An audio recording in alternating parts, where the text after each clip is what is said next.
I guess so,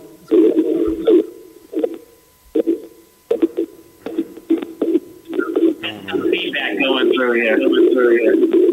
yeah, it's on Got it. your end.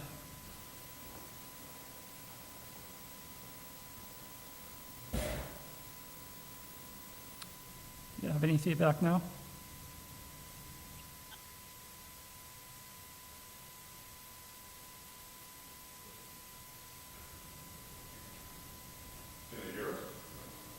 Eric, you ready to go?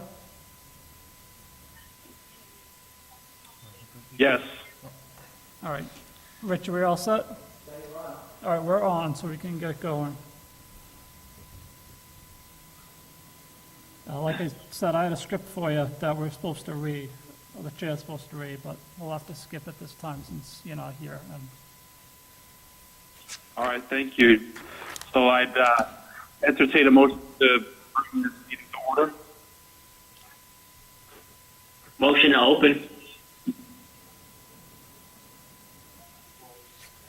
A second? Second that motion? All right, all those in favor of opening the meeting? Aye. Aye. since you're on remote, you gotta do a roll call. So just, there's three of you here, so just want to do a roll call for each member. All right, Eric Chilton votes aye. Dennis Natoli votes aye. Andrew Veo votes aye.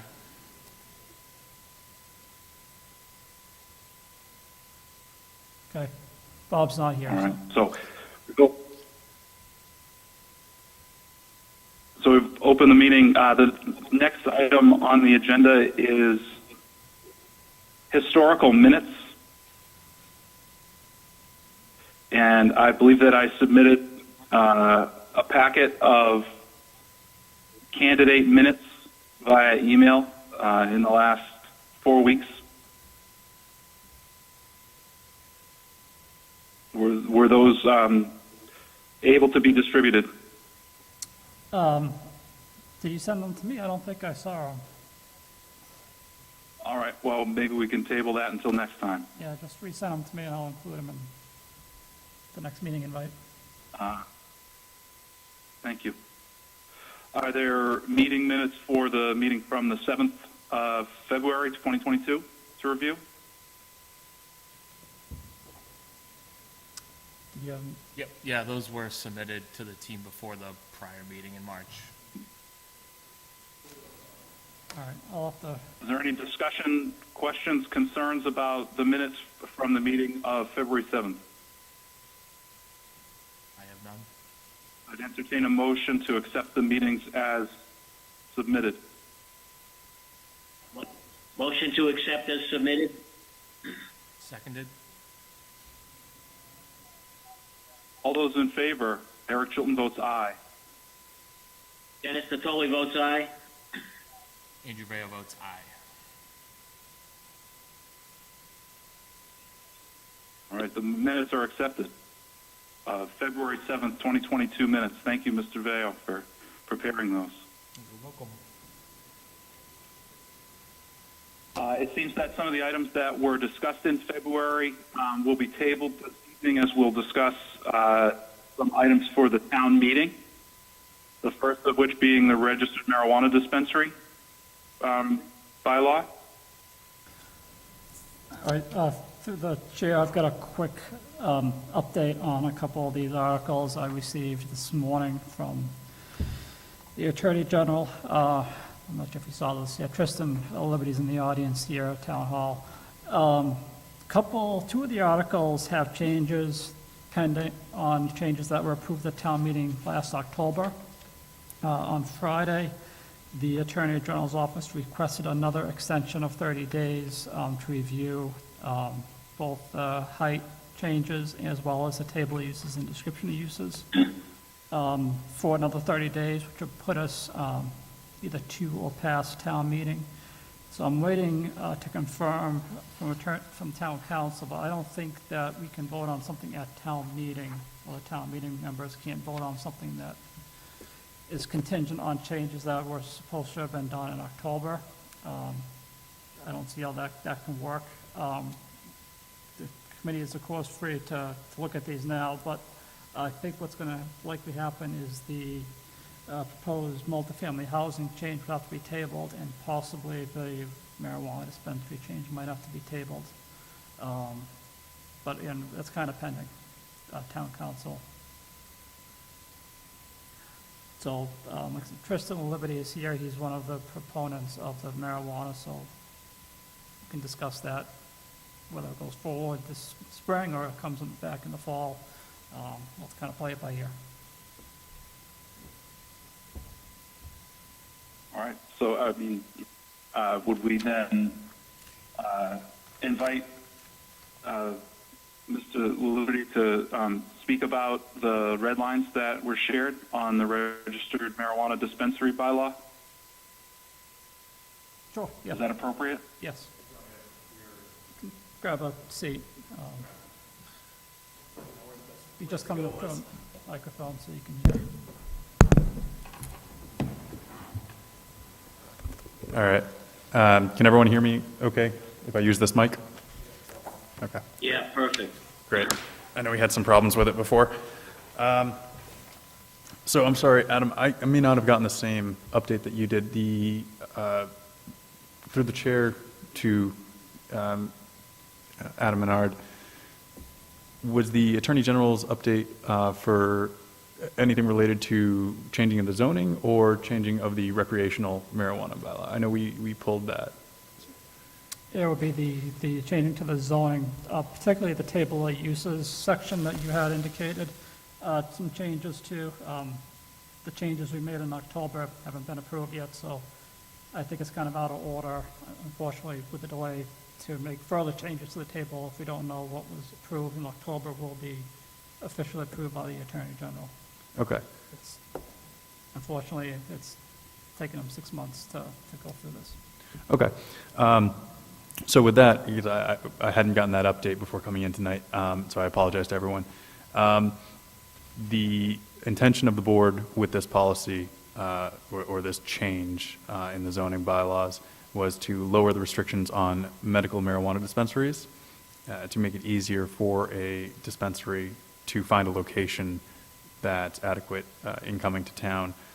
I think the board's approach, given that change and that update, will probably be to remove the table or anything that would be under review by the Attorney General and keep everything else in the bylaw proposal as you all see it right now. The majority of the board has indicated that they'd be in favor of pushing whatever they can at town meeting to try to lower these restrictions as soon as we can. I don't know if any members have any specific questions. One of the reasons that we wanted to bring it before you guys tonight was to see if there were any recommendations for changes and also to try to get your support at town meeting for the article.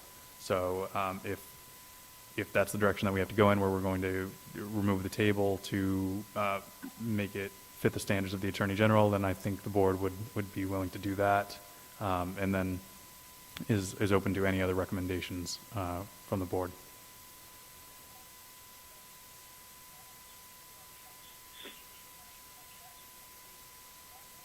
Thank you for that introduction. It's certainly not, in my view, it's not the zoning bylaw review's place to, decide whether or not we would encourage or discourage specific uses. And certainly, I think it's in the voting members' place to do that, is my perspective. And my only question, recalling the development of this bylaw, was that the definition for a registered marijuana dispensary included cultivation facilities and processing facilities in addition to retail facilities in the same definition. And that combination of maybe more industrial or intensive uses combined with the potential for a retail establishment was one of the principal motivators for limiting the zones within which it could occur to general industrial, and by also for having some distance restrictions based on the potential for that use. And so then I'd open it up for discussion if anybody else had further comments, concerns, questions. Yeah, I mean, I just, through the chair, I'd like to know, at least on the site restrictions, you know, we worked quite a bit on all these back then, and I see that the site restrictions for uses that are, you know, near schools and facilities like that were cut in half. You know, I want to know, you know, what's the reason for, you know, making them closer to schools, gyms, parks, and things of that nature. Sure. Thank you for the question. Through the chair, one of the big reasons for those changes specifically was the board looked at the regulations on liquor stores and bars, places that serve alcohol. As of right now, medical marijuana dispensaries are allowed in town. Under mass law, we cannot ban medical dispensaries. However, recreational facilities are still banned. That we had discussed, I think that has been removed from the bylaw before you tonight. So we won't be pursuing that in this bylaw because it wouldn't be legal to actually go through and change that ban just going through town meeting. So that'll have to be a vote of the voters. So what all we're talking about right now with regard to this bylaw will be medical dispensaries, since that's all that's allowed. And the majority of the board, were under the belief that there really shouldn't be any additional restrictions on marijuana dispensaries as opposed to alcohol. Alcohol shouldn't get the better treatment between the two. There's no reason to prefer alcohol to certainly medical marijuana dispensaries. We're really looking at a medical dispensary, no recreation, as really the equivalent to a CVS, somewhere where someone would be going to get a prescription. And while we believe that even if it was a recreational facility, treating it like alcohol would be appropriate, certainly if we're limiting to a medical facility, then we believe that there really shouldn't be the same or increased restrictions. It shouldn't be harder to set up a CVS or somewhere for someone to get the medical treatment that they need than it would be to find a liquor store or a bar. So that was the reasoning for lowering those restrictions.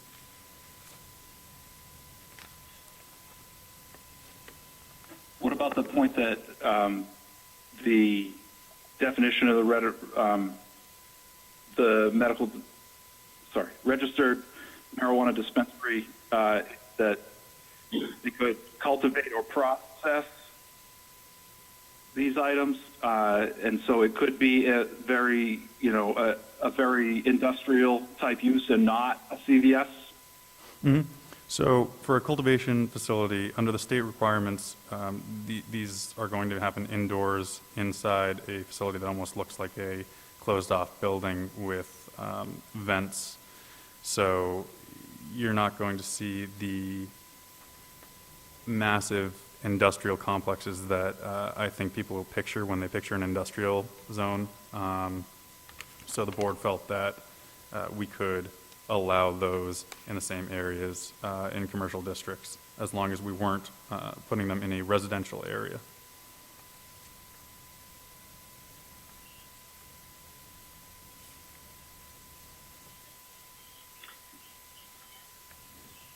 What was the thought process behind striking the restrictions on the aquifer zones? We, excuse me, through the chair, we didn't believe them to be relevant or necessary at all. We felt that they were put in place when there was still a lot of confusion as to what was going to go into these facilities. And if there was going to be cultivation, then perhaps it would be outdoors. You don't know what could be in the fertilizer, and maybe that's the reason for not wanting it to be in the aquifer zone. We know now that the state is requiring them to be grown inside. So given that information, and I guess a couple of years now that we really haven't seen any reason to keep it out of an aquifer zone. We thought that the bylaw, that line in the bylaw was superfluous. It was just unnecessary. So we thought it would be best to remove it, to give them a little more leeway if there was an appropriate site in an aquifer zone. Do you know what fertilizers and pesticides or anything that's used that's considered hazardous to our water? I don't know any off the top of my head, but I do know that these will be grown indoors, and that there haven't been any incidents of any kind of fertilizer leaking into the soil. Also, in reviewing the zoning bylaws from the surrounding communities, it seems out of place. Yeah, I mean, the bylaws for the aquifer really weren't meant, almost all the toxins things mostly are stored indoors. Things happen, like say if there's a fire extinguishers go off, the waters the floors get wet, water washes the toxins out and into the aquifer. It doesn't matter if it's indoor or outdoor storage. The hazardous materials that could possibly be in there is the reason we didn't put it in the aquifer.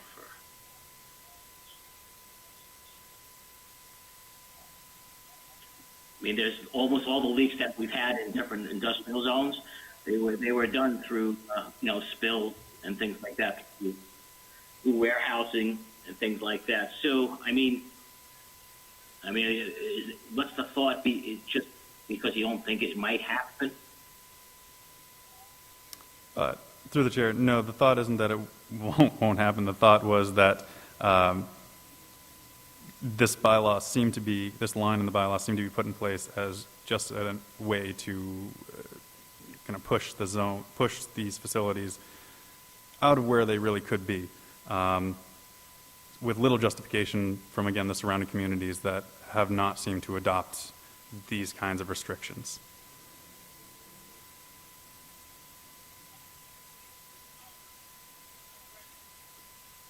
The surrounding communities that haven't adopted the aquifer protection, do they maintain a public water supply fueled by groundwater wells and in the same area and having the same contributing area as the buildable area that would be zoned for these?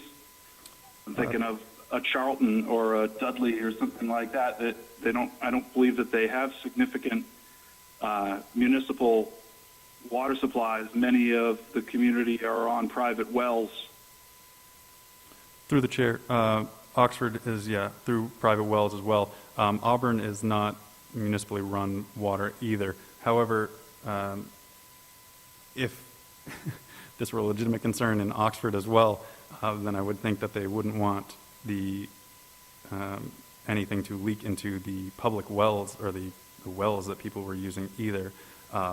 Just because it's being run through a company, I don't see as changing the outcome. Again, in the last several years that these facilities have been running, there has been no instance of THC or any kind of fertilizer leaking into the soil. Pesticides, again, it's being grown indoors. I wouldn't even see a need to use pesticides. Herbicides, again, it's being grown indoors. There's really not in individual pots. I and the majority of the board don't see the reason in trying to limit where these facilities can go when they're going to be grown indoors in individual pots away from everything.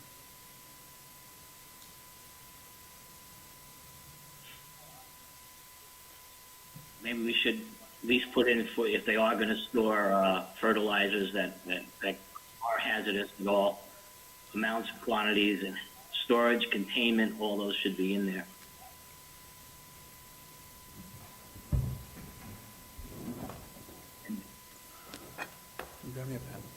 Where we had, anything that's agriculture and they're using fertilizers, we've always made sure that we're kept in an area that's contained. And we like to know amounts and quantities because it would violate, anything like that would also violate the aquifer bylaws. Okay, through the chair. So what I'm hearing would be an additional limit, but this would be a general limit, not just specific to marijuana dispensaries, but any kind of agriculture in which we're limiting or requesting to know what kind of pesticides, herbicides, and fertilizers are being stored on the premises.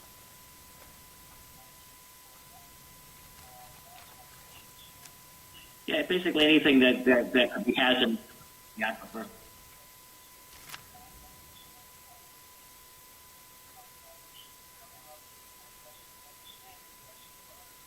Yeah, I don't have the reference in front of me for the state regulations around the medical dispensaries at this time, but I think that if I recall, it was either the state or general fire marshal regulations where you were registering inventories of chemicals.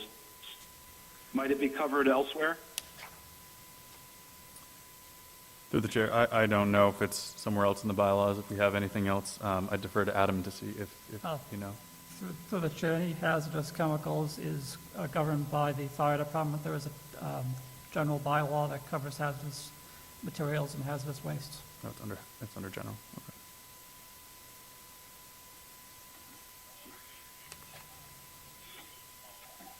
If the facility were to reach certain Tier 2 reporting standards that carry a certain amount of chemicals or toxic materials on site, they have to report those yearly to both the fire department as well as the state.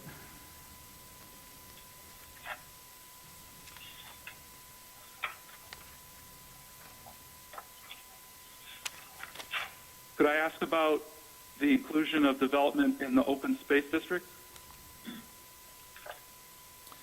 Sure. So the changes to that section would be under special permit, under review by the planning board.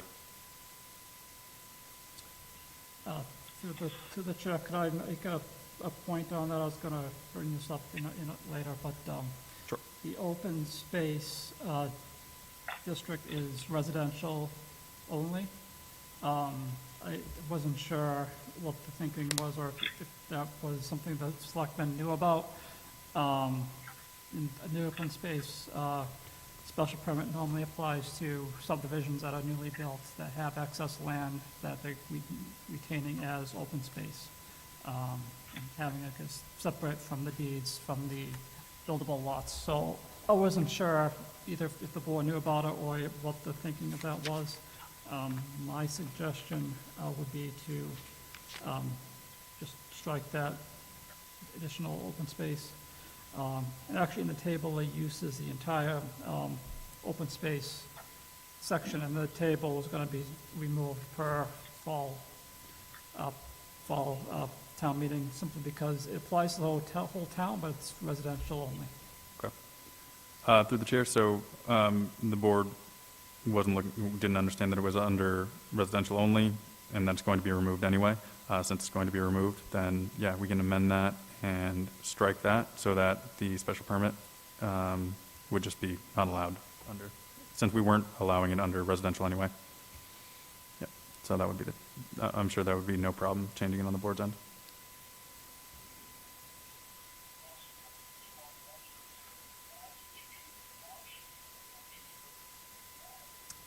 Through the chair, I had another suggestion, if you don't mind. With the temporary moratorium portion being struck, I would suggest striking the entire moratorium, which would include the definitions 3.3.2, as well as the severability. I'm not sure if the AG would allow striking only part of the moratorium. If you wanted to save the definitions, I would suggest you move those to 9.3.13.0, the definitions there. Copy and paste. Okay.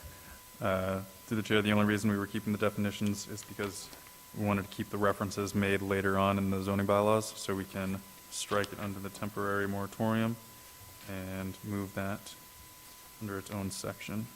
So that will keep the definitions throughout.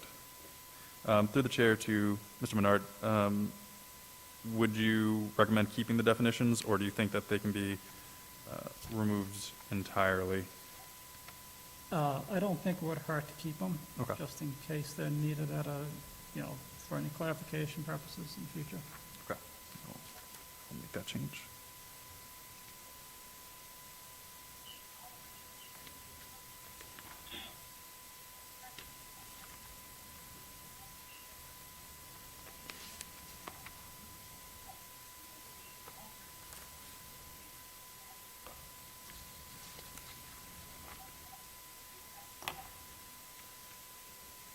Question on what might be a typo in section 9.3.13.2, site restrictions, paragraph G.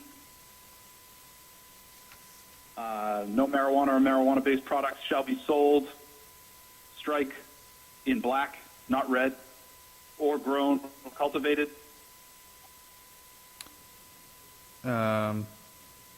Yes, that may be a typo since it's not in On a red. lot used for residential purposes, similar to the previous, that was on discussion.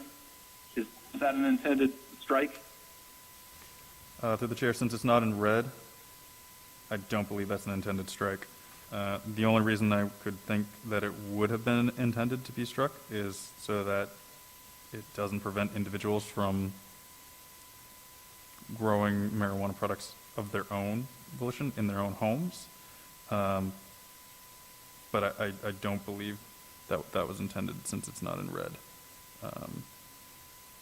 Through the chair to Mr. Menard, I don't believe the town is able to prevent people from growing marijuana in their own homes anyway. I don't know if you have any idea on that. They're allowed to grow, Okay. depending on the state law, 6 to 12 plants, I think it is. Okay, so given that, through the chair, I do think that was a typo. We can remove that. Thank you for pointing that out.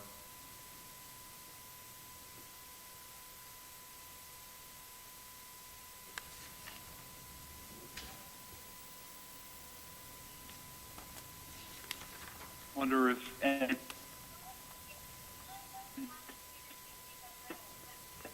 entities have any commentary on subsection L following that about hours of operation extending from 8 p.m. acceptable closing time to 10. Yep, through the chair. We extended the closing time to what the facilities around Auburn would be. Again, since we're looking at this as applying to medical facilities, we allow CVSs to be open later. We wouldn't want to prevent people from going at that time. Changing it to 10 p.m. wouldn't mean that they'd have to stay open. If we did get a medical marijuana dispensary, they probably wouldn't be open that late, I wouldn't imagine. But we wanted to give them that flexibility in case they had patients that wanted to come in later to pick up their prescriptions. Thank you. Question, has the chief of police commented on these changes at all? The acting chief of police has not commented on, excuse me, through the chair, the acting police chief has not commented on any of the changes to my knowledge.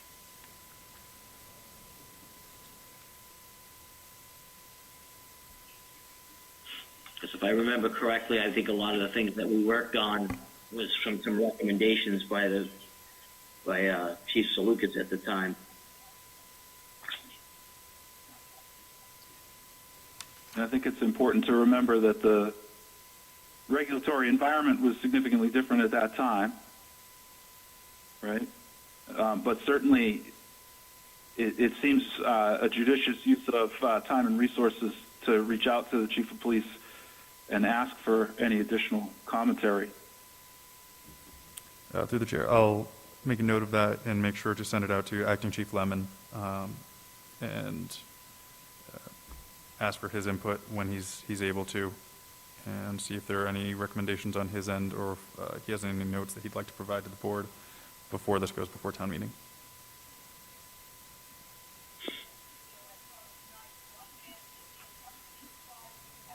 The draft that I'll send to Acting Chief Lemon will be with the changes that we already discussed. So removing the typo, changing the open space from a special permit to no, and then removing the definitions and re-adding them in a separate section.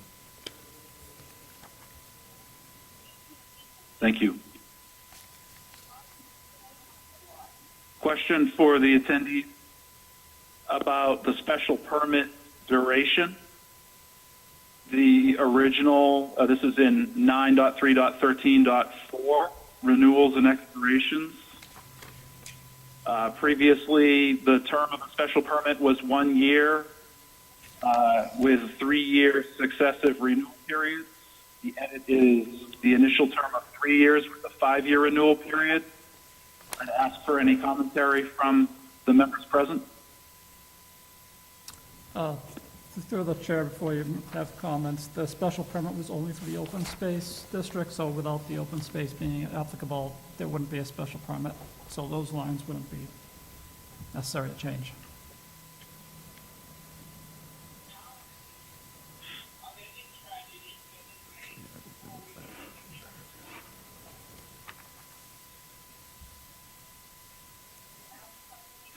So it seems that that would strike the entire section. Through the chair, yes, looking at that now, my comment probably would have been the same as Mr. Menard's, that since we've removed the only special permit section, we'd probably take out that entire section as well.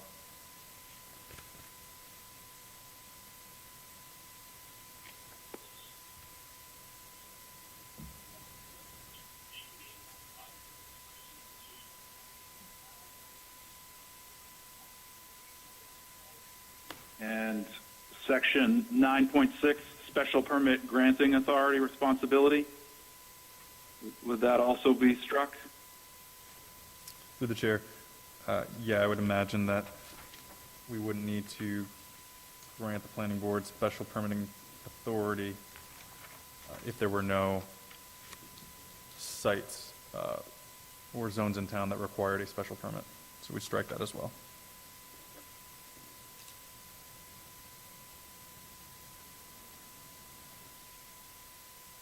Again, this will be subject, these changes now will be subject to the whole board. I plan to bring this back with these changes to the board for their support, since the original draft before you was what was voted on by the members. Thank you. Thanks.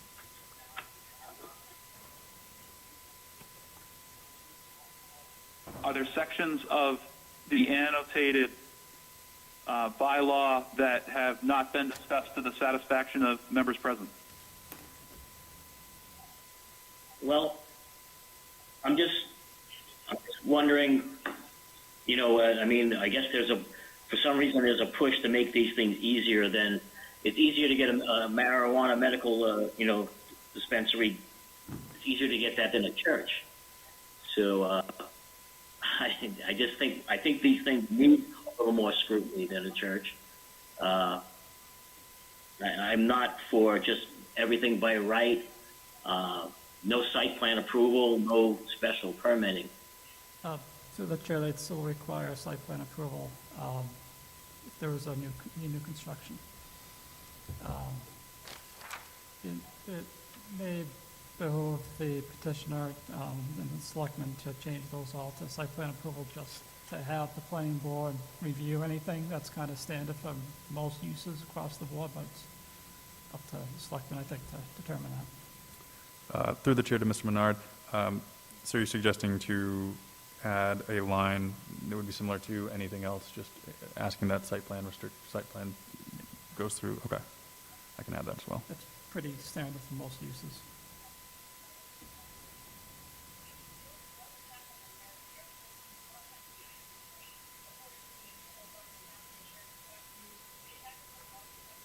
And honestly, now I'm thinking about it, anything new that comes in like this will be a change of use for any currently built building, so it requires site plan initially anyways. So But it wouldn't hurt to have it Mr. written. Rock kind of covered it Right. for anything new that comes in. That's allowed by right, you still need some kind of approval. Usually change of use triggers site plan.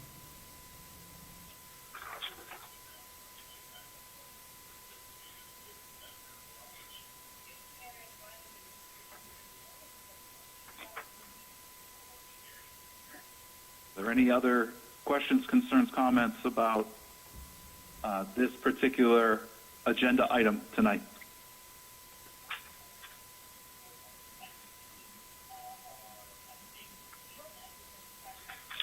I have a question to Mr. Menard, and also to to the rest of the members present. Apart from providing our commentary, as we've already done, is there any other role that we should play as the zoning bylaw review committee? Should we hold a vote to say that we have reviewed it and have no further comments? I don't believe that it's in our purview to approve, reject, but I'd leave it to you folks. Yeah, and through the chair, if the board were to vote yes or no, or approve, not approve, recommend, not recommend, this would still be moving forward in the process. There's a public hearing for planning board already scheduled, and this will be on town meeting, regardless of whether it gets, continued or votes upon a town meeting. So, this board's purview is more for review and suggestions like you've done tonight.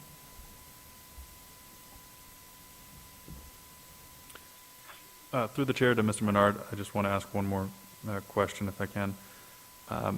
So with the explanation that the Attorney General will be reviewing the zoning table at the top of the page, would you recommend removing that from the draft bylaw going before town meeting as it stands now, or what would your recommendation be?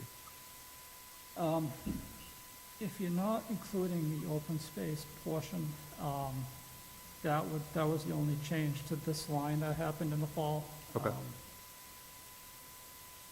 It might be all right to leave it. We can talk to town council about that for his thoughts. The rest of it wouldn't be affected by the Attorney General's continued review, so that could easily move forward. It's just the table that we might have to question town council on. Okay, thank you. And through the chair to the members of the board, I would say that we'll leave the table in, make that change. So the changes that, final count on the changes that I've written down as recommendations, removing the definitions and replacing them in a separate section, switching the special permit removal to a no, correcting the typo, sending this copy, once those changes are made, to Chief Lemon, and include language for site plan approval through zoning.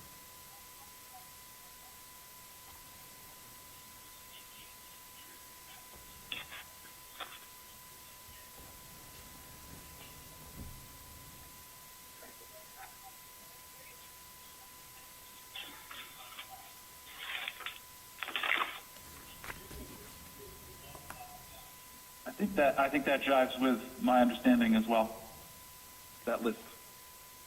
Thank you. All right. So I wonder, do we move on to the next agenda item, having discussed this?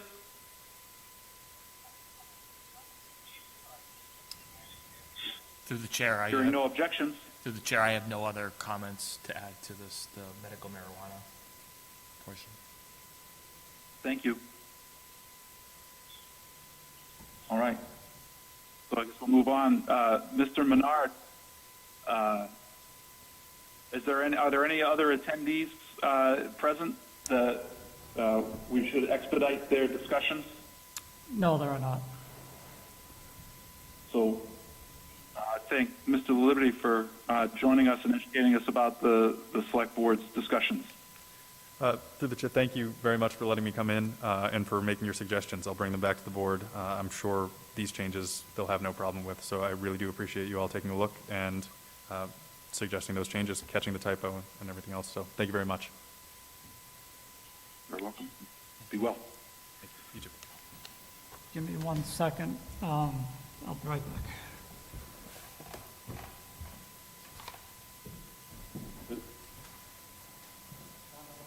Eric, Yes. is the audio on your side as garbled as it is on mine when Adam speaks? Because I can barely make out what he's saying. Yes. I could hear Mr. Liberty very clearly, and Yep. I heard a distinct half-second echo in every Yeah. statement that Mr. Menard made. I think we might suggest, I think there's some open mics around him. So when Mr. Liberty was speaking, he was, it was just the one mic we were picking up. It's echoing. I can't even hear what he's saying half the time. So, I had to close my eyes and concentrate yeah, very hard. yeah. So maybe we make a suggestion that he can close off some of those mics around him, or move to the other mic that Mr. Liberty was speaking through. That one was working quite well, yeah. Yeah. I know I didn't speak much, but could you hear me clearly or no? No, you're getting you're kind of echoey as well. Oh, that's all right. Just a very small, it's not as I don't have much to pronounced add. as Mr. Menard. Yes, I hear my name. Yeah, the mics in town hall are we're getting so garbled I can barely understand, except when the selectman was speaking, his mic was isolated and it was very clear. But yours and Andrew's are can't understand what you're saying most of the time. Unfortunately, that's common for most meetings. That's why we try to have these meetings in person for the most part, just with a hybrid option. But we're open, so if you want to come to town hall next time, you can hear me then. Yeah, I think it's an issue of the audio from my audio background. You got a couple of open mics, and what's happening is it's echoing through the other mics. Yeah, So if you can isolate one microphone, the one you're speaking on, would be great. Or we can't do that. That's for cable. You can't do it. okay. All right. So with the permission of the members present, the next agenda item is multi-family housing. I believe this was on by right document that was shared.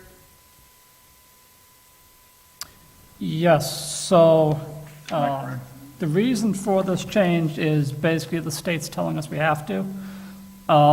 In order to be eligible for certain grants, as an MBTA community, which Auburn is, we need to allow apartments by right, which is site plan approval in this case. That's really the only rationale for the change, so we remain eligible for these grant programs, which are some major funders. They include MassWorks and a couple others, so could be potentially a lot of money tied to if we are ever eligible for these grants. Without this change, we can't even apply to them. But I will also add, because of the Attorney General's indeterminate decision yet on the table of uses that was made back last fall, we can't really make these changes this spring because they're pending on changes that happened 6 months ago, 5 months ago. So I think this one is going to have to be tabled at town meeting. We'll have to pick it up in the fall. Hopefully we'll get a decision from the AG as soon as possible, but it's their timetable to respond to us with their approval or not of fall town meetings changes.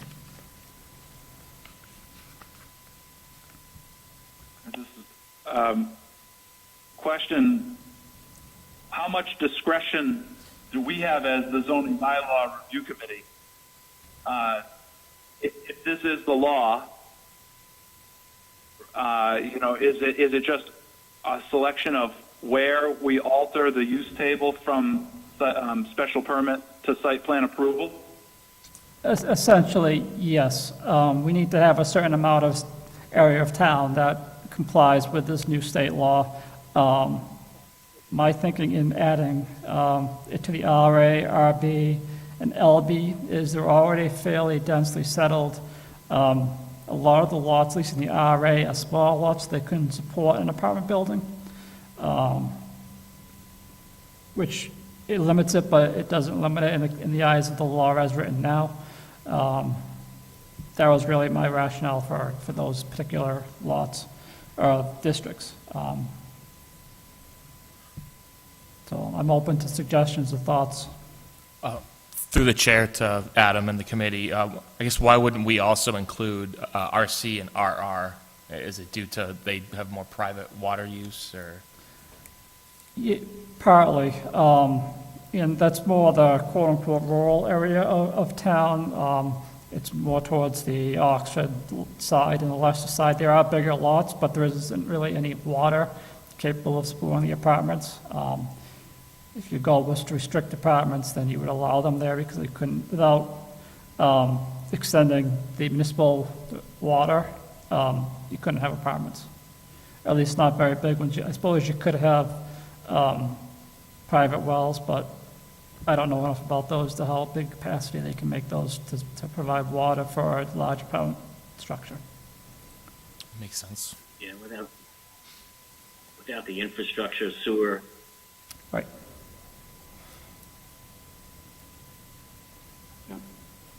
All right. It makes sense to me that we table this until we learn more from the AG. But, the logic it also makes sense. And so I look forward to either saying something about this in the future when it's appropriate or not saying anything.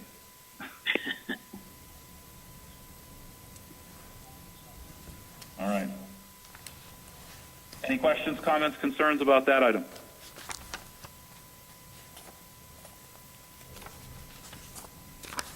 I'm good. Hearing none. Animal bylaw, this is the next item.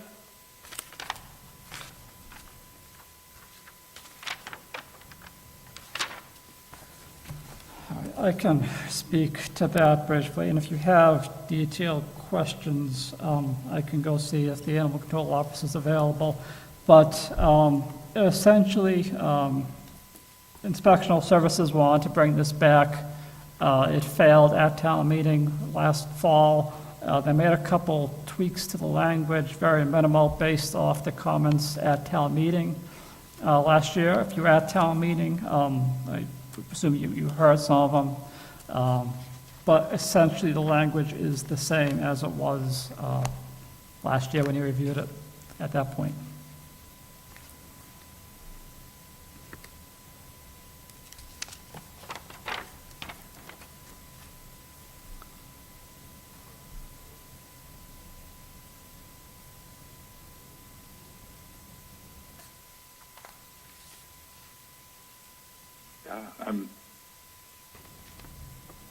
I don't have any additional comments or concerns about these edits.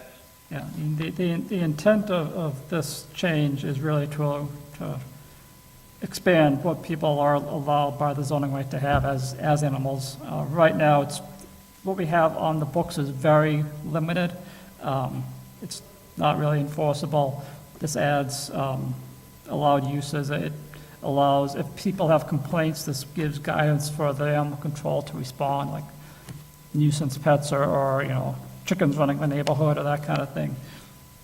No one wants to take away your animals. We just need something in place so we can monitor and make sure the animals are taken care of properly and animal control can respond. And it does allow people to have more animals.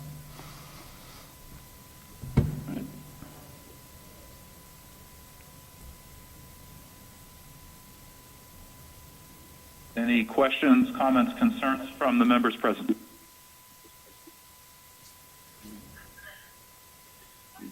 None for me. None for myself either. None from me. Okay, thank you.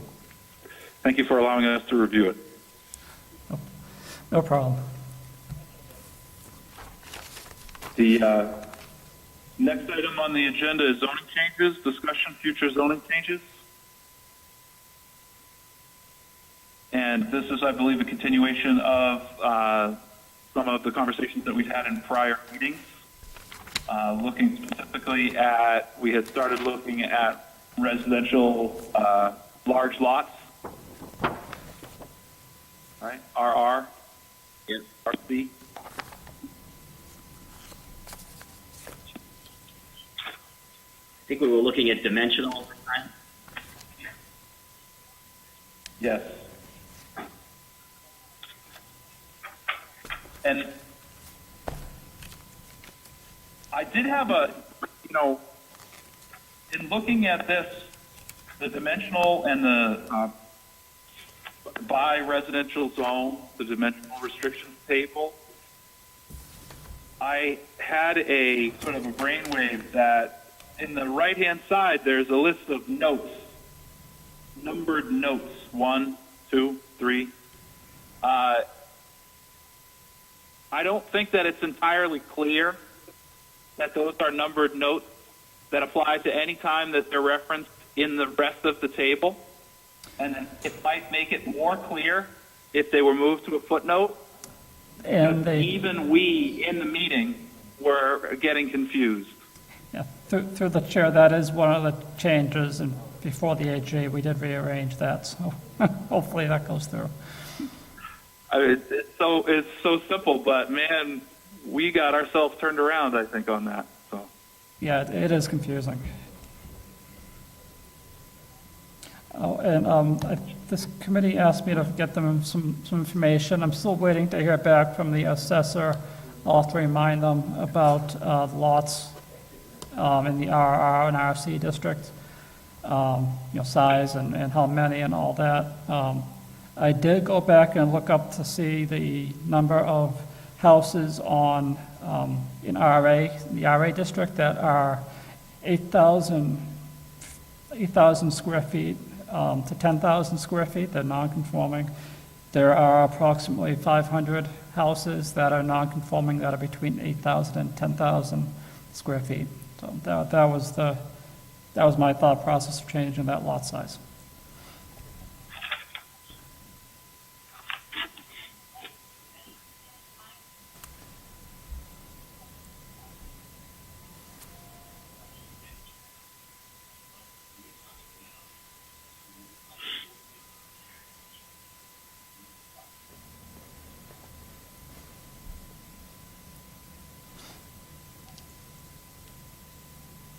apologies, I've just closed my bylaws. I'm just trying to catch up.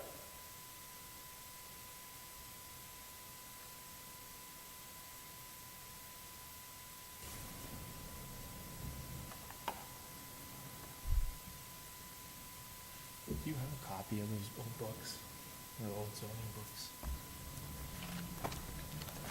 I need to get you one. Been waiting until the AG approves. Right, no, I know, yeah, that's what I figured I'd wait to ask, but.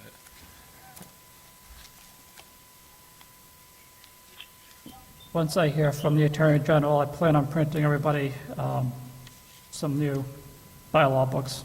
So you'll all get fresh ones at some point, hopefully soon. Yeah. Thank you. And my newest one is 4 years old. Yeah.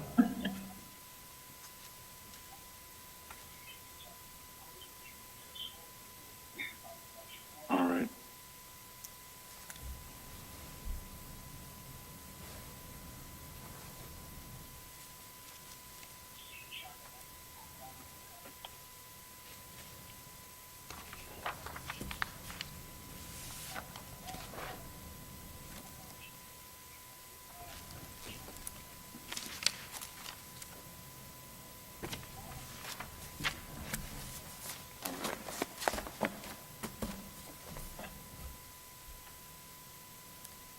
So, could I get a reminder of where we were in the review of RC and RR? Had we gone through the full descriptions, or were we still discussing the dimension table? I think we were discussing the dimension table only because of I think it was brought up the lack of available lots for, that there really isn't much for sale or available building lots anywhere in town. That you're lucky to find 2 or 3 at a time throughout the whole town. So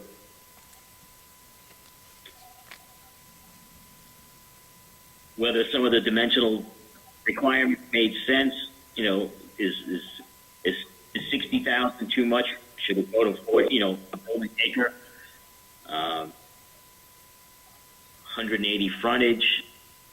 Yeah, like garages and sheds being 7 feet or 10 feet, right?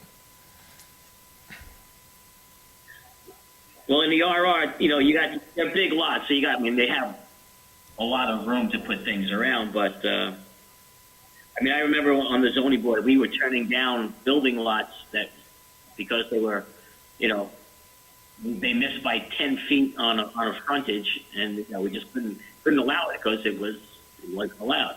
Same thing with, you know, a building lot that's in RR that's 50,000 square feet, is still not allowed.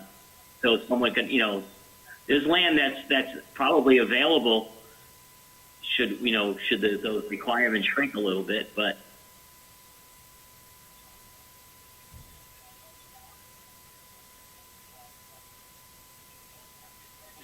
Is there a general principle that can help to guide us on what a reasonable minimum lot area and lot frontage might be if we wanted to pursue this concept?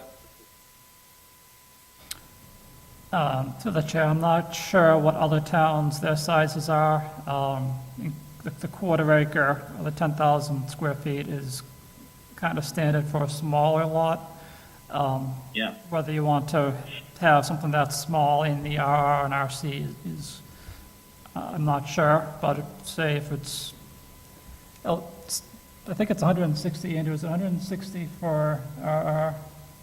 For RR, it is 100. 180. 180 frontage. frontage. Yeah. So that, to me, that's 2 acres, that's a sizable lot. Even if you were to cut that in half or into a third, say, that would add a lot of possible buildable lots.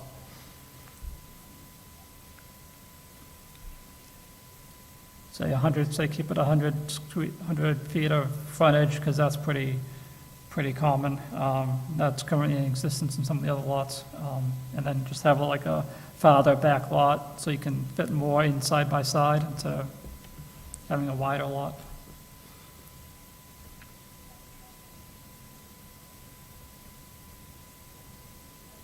So does that mean the proposal would be to modify the dimensional regulations table for the RR zones to have a 100-foot minimum lot frontage?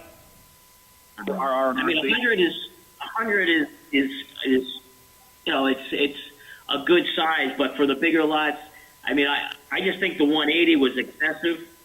You know, we're 160 on others, but I would like to know, I mean, there's probably a lot of non-conforming lots in RR. Can we get that information from the assessor Yeah, as far as frontage wise?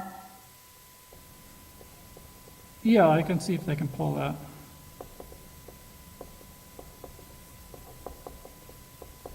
Mr. Natoli, would the thought be that, you know, if there was some threshold that was breached, some number of lots or some average size of non-conforming lots or something, maybe we would use that piece of information to guide the discussion on RR or RC?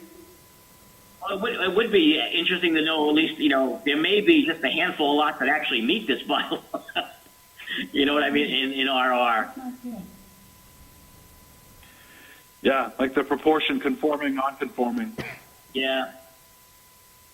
I mean, if there's more non-conforming lots in RR than there are conforming, then we probably, you know, it'd be good, you know, go the other way on it. But again, the original discussion was maybe trying to get some more lots, you know, and utilizing that part of the town rather than shrinking, you know, the more dense parts of towns already, you know, smaller lots.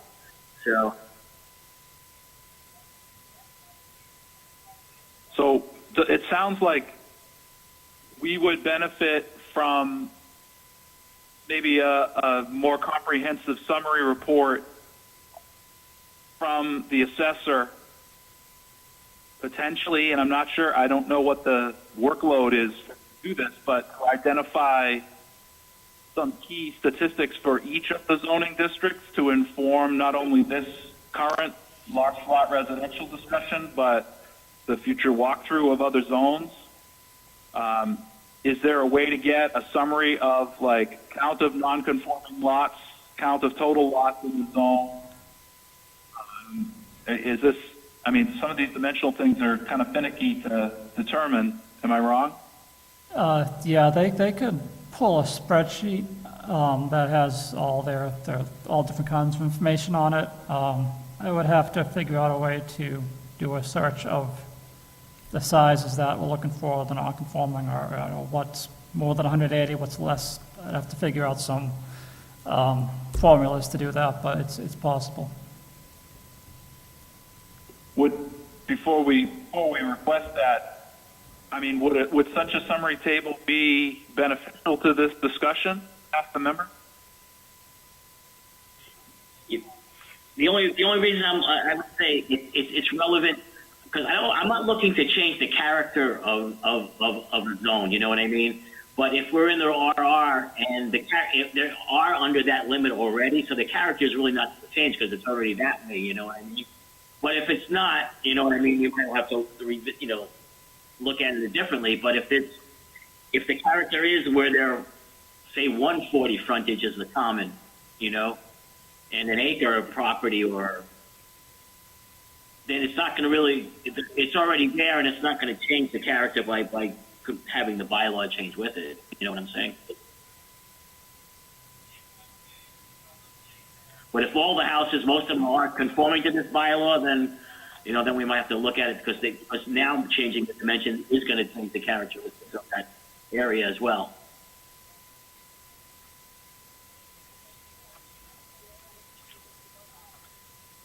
Okay.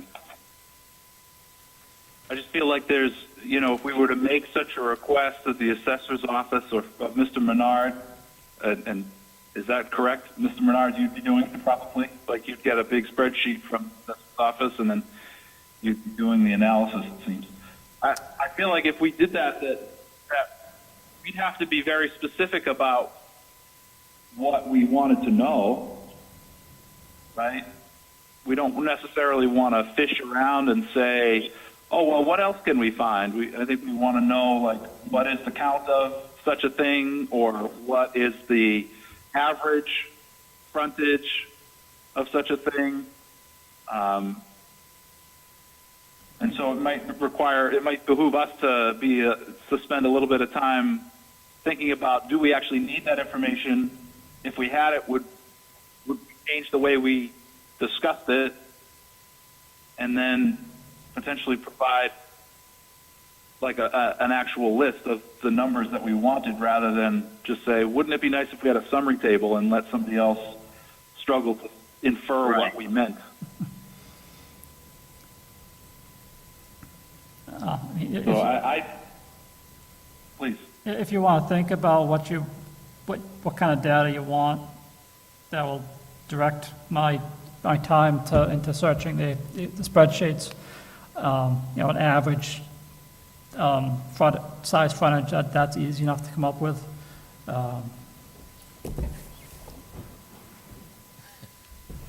That's the energy efficiency initiative. It is. Sit still. Counting how many non-conforming, say, that's not impossible, but would take some finagling to do. It's certainly doable. Right. But Even an average, a mean average of the frontage. I don't have to have the exact numbers. So yeah, I can play around with the data. I don't mind playing around with the data. I just don't guarantee the results you're looking for. Yeah. Well, I'm not. I guess I was trying to say that I'm not even certain, beyond the couple of metrics that we've identified, that we even know what the other numbers that we're looking for are, right? I mean, if I looked at the dimensional table from a minimum lot area perspective,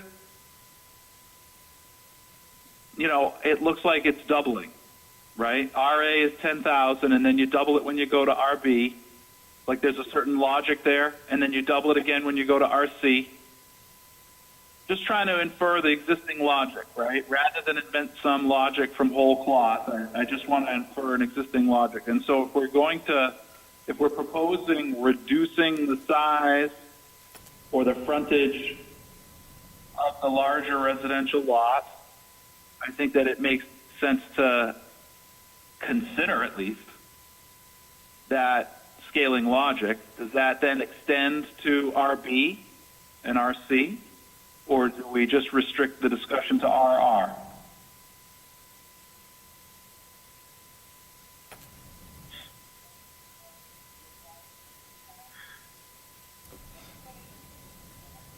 I mean, I would think RC and RR mainly, right? I mean, obviously, we know we're not going to really touch RA and RB.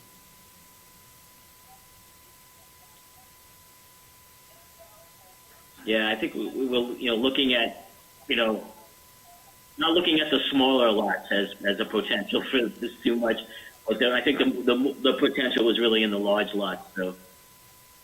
Yeah, and that Yeah. density will be accomplished by that multifamily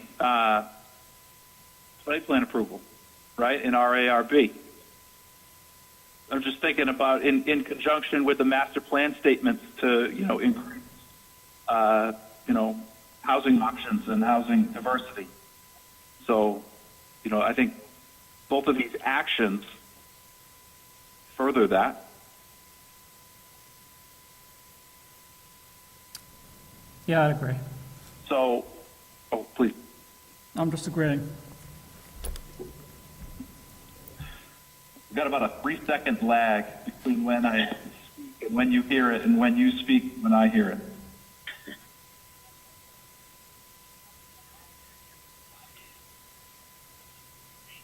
All right, so I guess we're requesting probably average frontage by zone, particularly in the residential zones. I think that would be a really important metric I'm hearing.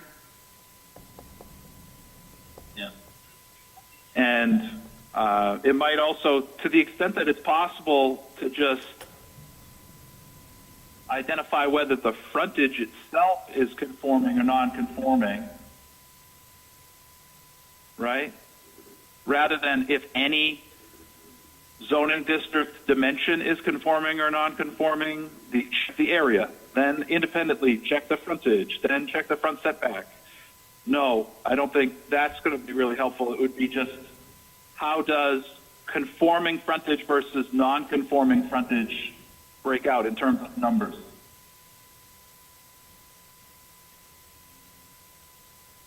If we had that, then that might guide us towards a revised minimum lot frontage for RR and potentially RC. Is that where we're going? Yeah, I mean, that's the way we're going to investigate, see what that actually does for us, opening up areas for town. Okay. Like I say, if most of the town is conforming to this, then, you don't want to change it really too much. But if there's 140, 160 in RR, then RR 180, then maybe that could open up something. Okay. All right. I'm conscious of the time. It's 7:10. I'm sure Mr. Menard has been at the town hall for the day. Seems like we're not going to be able to identify what the number that we would propose would be until we get more data, and I wonder if we might table that discussion and move on to new business unforeseen by the chair, identifying the next meeting's date and adjournment.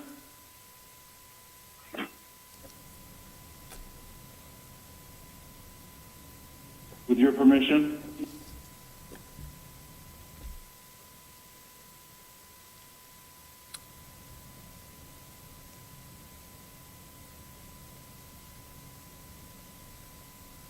Cut off.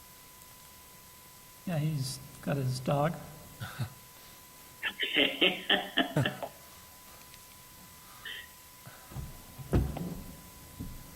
What? Are there any unforeseen items? I have none. No. All right, so then it would be identifying the next meeting. The next date is May 2nd or 3rd. That's the day before town meeting. You want to meet that date? May 2nd.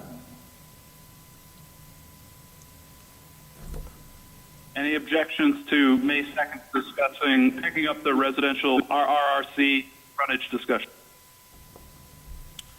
No objections for me. No objections from me either. All right. I'm going to try to make a concerted effort to attend in person, 6 p.m. Yeah, myself as well, so. All right. Any other questions, concerns, comments before we move to adjourn? No. All right. I'd entertain a motion to adjourn. All right, motion to adjourn. I'll second that motion. Eric Chilton's in favor of adjournment. Ed Fertoli in favor. Andrew Vale in favor. All right. All right. The meeting's adjourned. Thank you, everybody, for your participation. Everyone have a good night. Appreciate it. Thanks. Good night, guys.